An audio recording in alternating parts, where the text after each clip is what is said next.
টিউটোরিয়ালে সবাইকে স্বাগতম। আজ আমরা second derivatives with the del operator নিয়ে আলোচনা করব।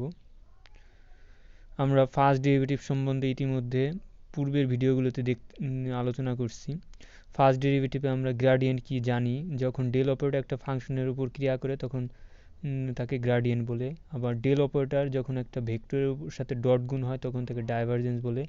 আর ডেল অপারেটর যখন একটা ভেক্টরের সঙ্গে ক্রস গুণ হয় তখন তাকে ভেক্টর বলে। এগুলো আমরা আগের ক্লাসগুলোতে জেনেছি, কেউ না জানলে পূর্ববর্তী ভিডিওগুলো দেখতে পারেন। এখন আমরা সেকেন্ড ডেরিভেটিভ নিয়ে আলোচনা করব। প্রথমেই সাধারণত ডাইভারজেন্স অফ গ্রেডিয়েন্ট এটা আছে। গ্রেডিয়েন্ট অফ গ্রেডিয়েন্ট হয় না, কেন হয় না এগুলো আমি পরবর্তী ভিডিওতে বিস্তারিত বলবো। এখন জাস্ট মনে রাখবেন তিনটে আমরা পাইছি না, তিন তিরিক্ষে 9টা হওয়ার কথা, কিন্তু তার মধ্যে 5টা হচ্ছে।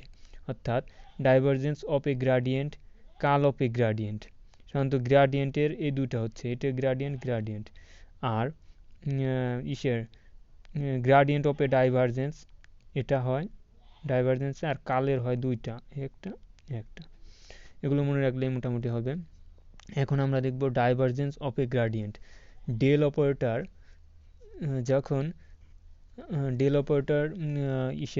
একটা ডাইভারজেন্সের সঙ্গে ডট গুণ হয়, কারণ এই যে আমরা জানি এই ডেল অপারেটর ইন্টু ফাংশনের উপর ক্রিয়া করলে তাকে বলে গ্রেডিয়েন্ট।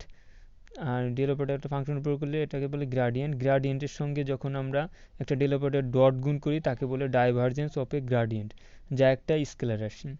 এটা মনে রাখলেই হবে। নেক্সটে আসা যাক,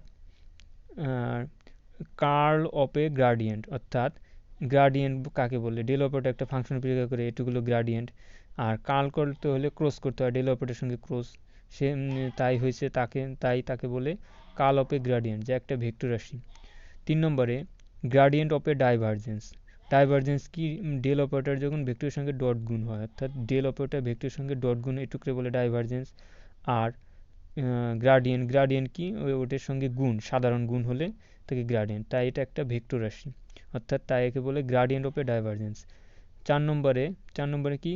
divergence of a curl. Divergence কাকে বলে? সাধারণত ডট গুণ। আর কার্ল কি? ডেল ক্রস বি, অর্থাৎ ডেল ক্রস বি, এটুকু হলো কার্ল। আবার ডট গুণ করলে ডেল অপারেটরের সঙ্গে তাকে বলে ডাইভারজেন্স, তাই একে বলে ডাইভারজেন্স অফ এ কার্ল, যা একটা স্কেলার রাশি। 5 নম্বরে সর্বশেষ কার্ল অফ এ কার্ল, অর্থাৎ ডেল অপারেটরের জন্য ভেক্টরের সঙ্গে এটাকে বলে কার্ল, আবার ভেক্টরের সঙ্গে আবার ক্রস, এটাকেও বলে কার্ল, অর্থাৎ কার্ল অফ এ কার্ল, তাই এটাকে বলে কার্ল অফ এ কার্ল, যা একটা ভেক্টর রাশি। অর্থাৎ আমরা দেখতে পেলাম মাত্র 2টা পাবো স্কেলার, আর বাকি 3টাই হচ্ছে ভেক্টর। এগুলো মনে রাখলেই হবে। তাই আমরা দেখতে পেলাম 3 তিরিক্ষা 9 পদের মধ্যে মাত্র গ্রেডিয়েন্টের হয় হচ্ছে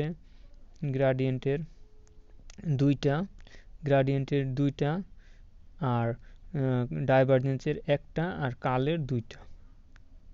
কার্ল। ধন্যবাদ সবাইকে।